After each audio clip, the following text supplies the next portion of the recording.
Ikaze ku bimero bwa Biofish, aho dukomeje kwiga amasomo adufasha gutera imbere mu buzima. Niba utarakora subscribe, ntibagirwe kuyikora kugira ngo ujye ukomeza gukurikirana n'izindi video. Ese wigeze wibaza impamvu hari abantu bamwe babona amafaranga menshi ariko imyaka igenda ishira ugasanga ubuzima bwabo ntibwahindutse? Hari n'abandi batangira bafite amafaranga make ariko nyuma y'igihe bakagenda batera imbere, bakubaka ibintu bikomeye kandi bakagera ku ntego zabo. Ese ni iki gitandukanya abo bantu bombi?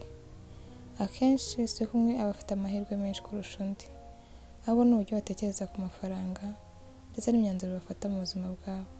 Abantu benshi bibanda gushaka amafaranga menshi, ariko bake nibo bafata umwanya wo kwiga uko amafaranga akora, uko yakoresha neza ndetse n'uko yagufasha kubaka ejo hazaza heza.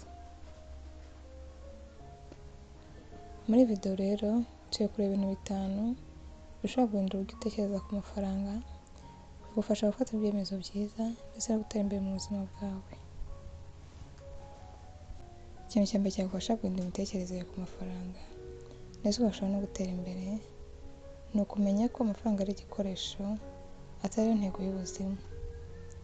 Abantu benshi batekereza ko amafaranga ari cyo kintu cya nyuma bagomba gushaka, bakumva ko nibagera ku mafaranga menshi aribwo bazagira ibyishimo. Ariko ukuri ni uko amafaranga ubwayo atari yagira agaciro, ahubwo agaciro kayo kaba mu byo ashobora kugufasha kugeraho.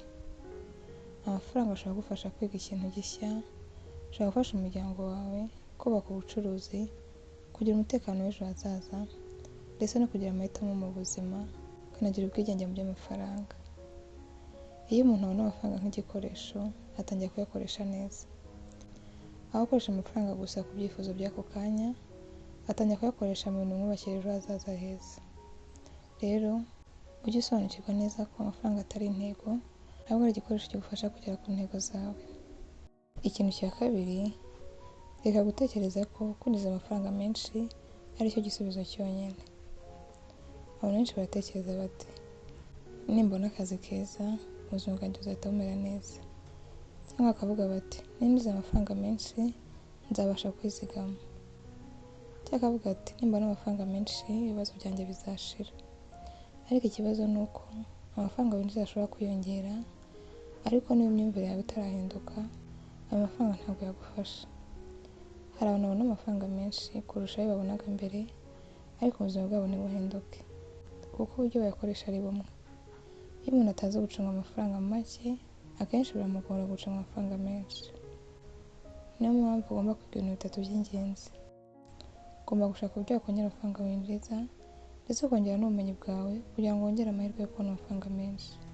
Icya kabiri, ugomba kumenya gucunga amafaranga neza. Ugomba kumenya aho amafaranga yawe ajya ndetse ukagira na gahunda yo gukoresha amafaranga yawe. Icya gatatu, ugomba kumenya kuyabyaza umusaruro. Aho ukoresha amafaranga yose ufite, ugomba kwiga uburyo yagufasha kubaka ikintu kizakomeza kugufasha mu gihe kizaza. Ikibazo ntabwo ari amafaranga ufite gusa, ahubwo ikibazo ni ubumenyi ufite bwo kuyacunga. Niyo ndi imitekerereze, amafaranga make ushobora kuyakoresha neza akagufasha gutera imbere. Rero ntukumve ko ikibazo ari uko udafite amafaranga menshi, cyangwa ko nubona amafaranga menshi ibibazo byawe bizahita bikemuka. Ugomba kubanza guhindura imitekerereze mbere ndetse ukiga no gucunga amafaranga neza. Ikintu cya gatatu cyagufasha gutera imbere, guhindura imitekerereze yawe kandi ugafata n'ibyemezo byiza, ni ugutangira gutekereza uburyo wakubaka umutungo ukomeye, aho gutekereza gusa uko wakoresha amafaranga. Abantu benshi babonye amafaranga batekereza ku byo bagura cyangwa ibintu bibashimisha ako kanya, ariko abantu bakubukire bibaza ikindi kibazo. Baribaza bati, ese iki ngiye kugura kizakomeza kwinjiza amafaranga kandi kimfite akamaro mu gihe kiri imbere? Umutungo ni ikintu kigufasha kubona amafaranga kandi ugahora winjiza amafaranga by'igihe kirekire. Urugero, kwiga ubumenyi bushya, gutangira umushinga, kugura ibikoresho byagufasha gukora neza kurushaho, cyangwa gushora amafaranga aho azakubyarira inyungu.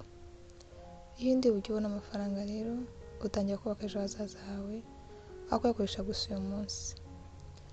Rero ujye utangira utekereza uko wakubaka umutungo ukomeye, aho gutekereza gusa ibyo wagura. Icya kane, ugomba gusobanukirwa agaciro ko kwiga ndetse no kongera ubumenyi bwawe. Abantu benshi bashaka kongera amafaranga binjiza ariko ntibashaka kongera ubushobozi bwabo. Ariko wowe no kwiyongera ubumenyi bwawe wongeye amahirwe yo kubona amafaranga. Niyo mpamvu ugomba gufata umwanya ukiga ubumenyi mu by'imari, ubucuruzi, ikoranabuhanga ndetse n'ibintu byagufasha kwinjiza amafaranga. Ujye uharanira kwiga ubumenyi bushya, wiga ibintu bitandukanye kugira ngo ugire amahirwe menshi yo kwinjiza amafaranga. Ikintu cya gatanu, ugomba gutekereza ibintu by'igihe kirekire ndetse ugatekereza n'ejo hazaza hawe aho gushaka ibisubizo byihuse. Ikintu gitandukanye abantu batera imbere n'abandi benshi ni uko batekereza ibintu by'igihe kirekire. Abantu benshi bashaka amafaranga yihuse, bashaka ibisubizo bije vuba ndetse n'ubuzima bwiza ako kanya. Ariko ibintu bikomeye byubakwa buhoro buhoro. Kwizigama buri munsi ndetse no gufata imyanzuro myiza nibyo bintu byubaka ejo hazaza hawe. Rero ntugacike intege niba utabona impinduka uyu munsi. Ujye ukomeza wihangane kandi utekereze ejo hazaza hawe ndetse ugire n'ibitekerezo by'igihe kirekire. Ureke guhora utekereza ibintu by'uyu munsi gusa kandi ntugashake ibintu byihuse kuko umutungo nyawo wubakwa buhoro buhoro. Ujye ukomeza ufata ibyemezo byiza buri munsi, uhore wongera ubumenyi bwawe kandi urusheho gukora kugira ngo wegere intego zawe.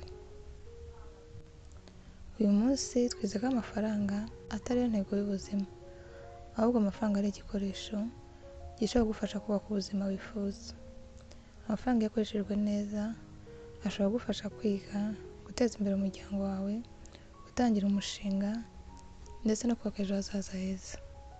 Twabonye kandi ko ikibazo atari amafaranga menshi gusa.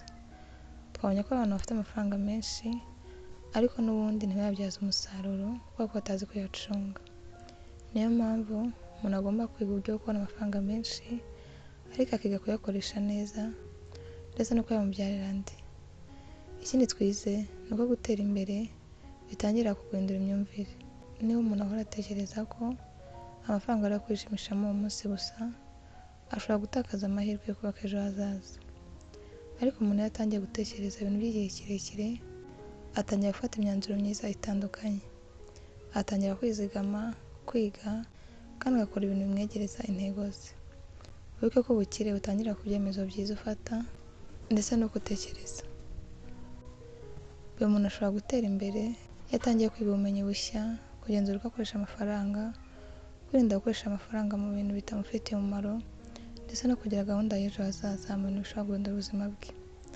Niba ushaka kubona impinduka mu buzima bwawe, ntukajye wibaza ko wabona amafaranga menshi gusa. Ujye wibaza uti ni gute nahinduka umuntu ushobora gukoresha amafaranga neza? Cyangwa wibaze ni ubuhe bumenyi wakwiga bwakongera ubushobozi bwawe.